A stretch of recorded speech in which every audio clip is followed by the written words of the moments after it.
back and win the football game in the manner that we did. So we're thankful, we're appreciative. But now it's on to the next chapter. We've announced a sellout for all the home games this season. First time in the history, we sold out every home game in the season. ESPN announced 9.3 million viewers, most watched late game ever.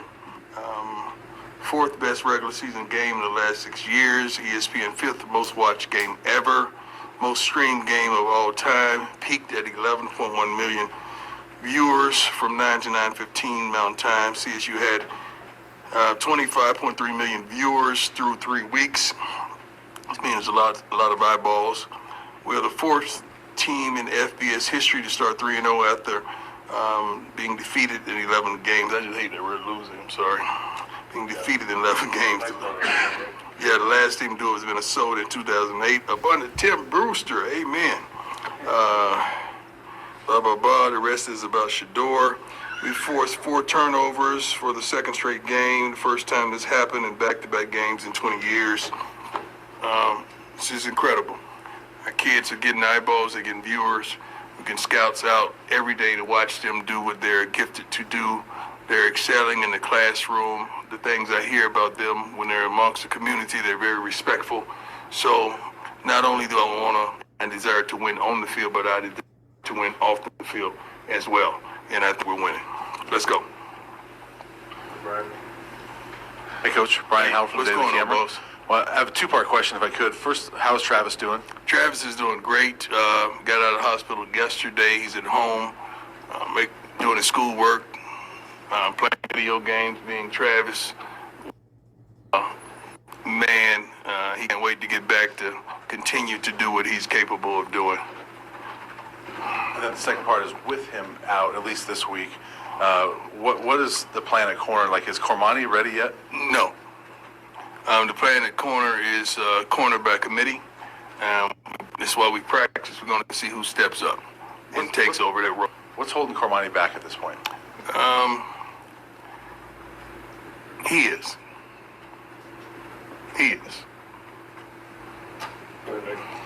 Hey, Coach Mick Miller, Fox 31. I'm assuming with Travis being out and this being a team, your first game in conference, you're going to need as many leaders and dogs on the field as possible. What are you looking for in players to be able to have that on their jersey and in preparation for this game? We're looking for the next man up. We're looking for someone else to step up and take control of this. I mean, Travis J had a great practice today. He still got a little limp slightly, but competed his butt off. And we have talent. We just got to get the talent to be talented and to do what they're capable of doing. But there's no one in the country could fill Travis Hunter's shoes. You got to understand, he's a unique player. He's one of a kind. He's the best player on offense, the best player on defense. That's just who he is in the country, not just on his team. So having guys step up, they just got to step up and do the job that we're asking them to do. Hi, Coach. Adam Lister-Tiger, 24/7 Sports. One of the stars late in the game on Saturday was at a different position in the spring. When did you identify Mikey Harrison as a guy that could help this football team? Mikey's versatile. I mean, Mike is kind of a small tight end and a very large receiver, which don't fare well at times, but he overcomes that by his work ethic, by what he applies to the game, his knowledge of the game, being where he's supposed to be, doing what he's supposed to do, and going full speed at all times. And practice is where you build a trust with your quarterback. So just being here in the time that he's been here and being able to be on the field and work with Shadeur, that has created a level of trust that he is found to be dependable in certain situations. And that's what he was. Hey, Coach, Pat Graham, Associated Press. Really quick, just a clarification. With the lacerated liver with Travis, does it change the timetable at all for his return? No, sir.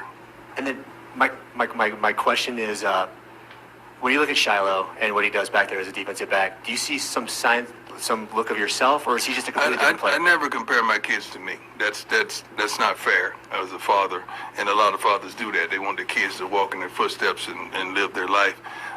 My kids and I, our deal we made when they were young lads, just getting into sports is, you don't have to be me.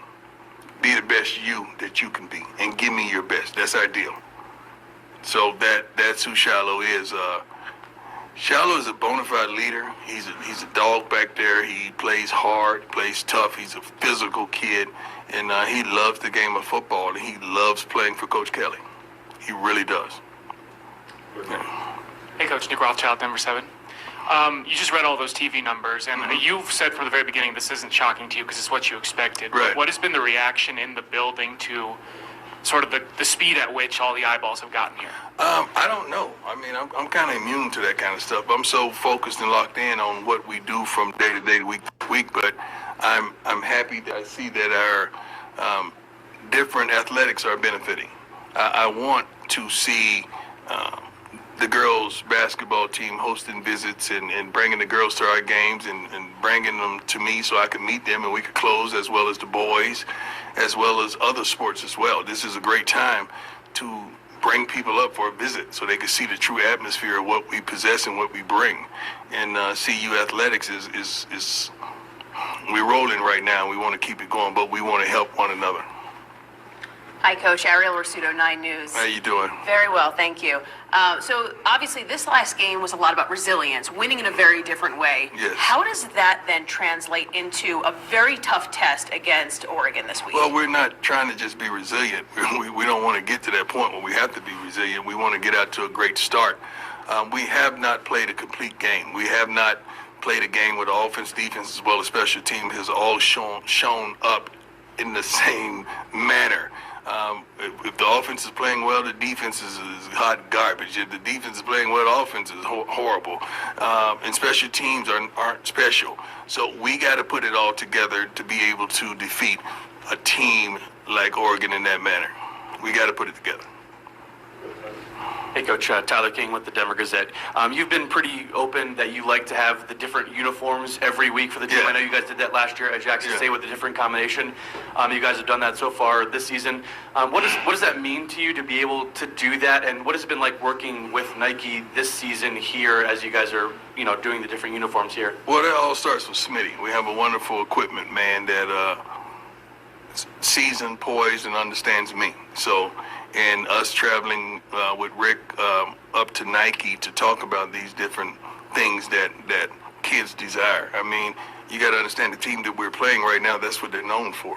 They play great football, don't get me wrong, but the versatility in the uniforms and the flashiness and what they bring. I can remember coaching high school and my kids in the locker room talking about Oregon and their uniforms, which is wonderful. So we could simulate that, emulate that, and imitate that in a certain way. It's productive because kids want, you all want options. That's why you're working, right? So you have options to go buy what you want to buy, get what you want to get, do what you want to do. So just giving the kids those type of options is phenomenal for young men. And just for you personally, being back with Nike now, I know in the past you guys had a little bit of a strained relationship, but being back with them now, what's that been like for you? It's been wonderful. They've been above board. They've been excellent. They've committed to the program. They've committed to me personally, and I love every bit of it. And the fans in CU is benefiting also. So it's a beautiful marriage. Coach Sean Keeler at the Denver Post, two-parter about physical play in that game. First, do you worry that some coach or someone somewhere looks at that film, at that tape, and says, I'm going to hit him late, I'm going to hit Shadeur late, because maybe that's our shot? That's not having character. I don't know how you're going to have success and longevity in this game, coaching in that aspect. I don't condone that. I don't teach that. I didn't condone it when I played the game. From any of my teammates as well. We want to play clean. You want to be dominant, but you want to play clean. Because at the end of the day, you want your opponent's respect. You do. I'm not saying that's what transpired, but it's unfortunate if it did. What's the gentleman's name? Henry Blackburn. Henry Blackburn. I want you guys to record this and run with this. Henry Blackburn is a good player who played a phenomenal game. He made a tremendous hit on Travis on the sideline. You could call it dirty. You could call it he was just playing the game of football. But whatever it was, it does not constitute that he should be receiving death threats. This is still a young man trying to make it in life, a guy that's trying to live his dream and hopefully graduate with honors or degree, committed to excellence and go to the NFL. He does not deserve a death threat over a game. At the end of the day, this is a game. Someone must win, someone must lose. Everybody continues their life the next day. Very unfortunate. I'm saddened if there's any of our fans that's on the other side of those threats. I would hope and pray not, but that kid was just playing the best of his ability, and he made a mistake. So I forgive him. See you, our team forgive him. Travis he's forgiven him. Let's move on. But that kid does not deserve that. The other follow-up to that, and I appreciate you saying that about Blackburn, because that was the other thing I was going to ask, was do you worry that there's going to be a target on Shadeur's back, given the hype and everything else? I think there's a target on every great player's back, isn't it? Last time I checked, but that should really challenge your offensive line to do their job, shouldn't it? Because if you stop the quarterback, if you stop a Travis Hunter, if you stop a Jimmy, if you stop Xavier, if you stop these guys, you're stopping the offense. Bo Nix is pretty darn good too. We want to stop him, but we're not going to do anything absurd or dirty. We don't believe in that. This is a game. I mean, we want to win, but we don't want to step outside the lines to win. Character is everything with us. Hey, Coach. Jason Jones from Buff Beat. You've mentioned before that you're the only coach Shadeur has ever known. Mm-hmm. And I was curious, from Jackson State to now, high school, whatever it is, in these 3 games, has he done anything that even impresses you? I mean, his consistency impresses me. When I see him in a presser, it impresses me. When I saw him on stage with Stephen A. as well as Shannon, and that impressed me. He's a really knowledgeable kid. Sometimes he was reluctant to let his personality go, but now he's home, man. He is. Remember when I said I'm about to get comfortable? He's gotten comfortable. So, and I know him, as my son. I know when he opens up like he's opened up, he's comfortable, and I'm proud of him in every aspect. Hey, Coach. Ryan McFadden from the Denver Post. Mm-hmm. I wanted to ask you a question about the cornerback position. Mm-hmm. We've seen a lot of young corners come into the league and make an immediate impact, whether it's year 1 or year 2. I was wondering, why do you think that, and how much has the college game has impacted? I don't follow NFL, so I don't know. I don't know if that's true. I have no idea. I don't really follow the NFL game, and I haven't followed it since I was out commentating it and broadcasting it, so I don't know how true that is. I'm happy for those youngsters if they're able to come in and show immediate impact. That's not easy by any standards, but I'm happy for them, man. I wish I followed them a little more so I could ride with you on your statement. I just don't. I'm so into what we do and what our opponents are doing. That's what I'm into. I don't really look outside these blinders. Jimmy Searfoss, 247 Sports. Oregon's head coach has spoken about Colorado a few times in the past. Is it personal once again this week? I respect the heck out of this man, what he's accomplished stepping in, taking over a program and keeping it not only rocking steady, but accelerating it. So I'm not a fan of anybody, except for, some of the celebrities that got a tremendous gift, but not in sports. I respect the heck out of him. I love what he's accomplishing. I love who he is, the way he runs his team. I love the way he operates. So I've got a lot of respect for him. Coach, Pat Rooney, Boulder Daily Camera. A little bit ago, you described the defense as hot garbage, but you also... No. Don't take my quotes and run with it. It was moments in the game that our defense have really played pretty good football this year. I mean, it was moments that they played badly. Yeah, moments that were hard garbage. The offense have been too. Special teams have been too. I have been too. Coaches have been too. So we all have garbage in moments. The question then, I wanted to ask about the takeaways. Maybe you want improved play out of the defense, but they're still making game-changing plays, and it's guys across the board that are doing that. What do you credit that to? We get to the ball. We practice getting to the football. We practice a certain physicality. The way we practice is normally the way you play. It's hard to practice soft and then go out there and play hard, and vice versa. But I attribute that to the way we attack when we're on the field. When we're not playing well, that's one guy blowing the coverage, one guy not carrying the receiver, in the seam, one guy not being in his zone to carry that crossing route. It's always one guy just doing his own thing instead of having a unity of 11. That's what makes us hot garbage. One guy. Coach, we talked about the slower starts the last couple of weeks. Yes, sir. I was just wondering, do you believe any of that is attributed to balance of the offense, run versus pass? No. And in that vein, No. do you expect Alton McCaskill back this weekend? We took off his yellow shirt today, so he's practicing. He's able to be hit. He's ready. I feel like he's ready. I don't care what the ratio is run pass. I really don't. I care what the ratio is on the scoreboard.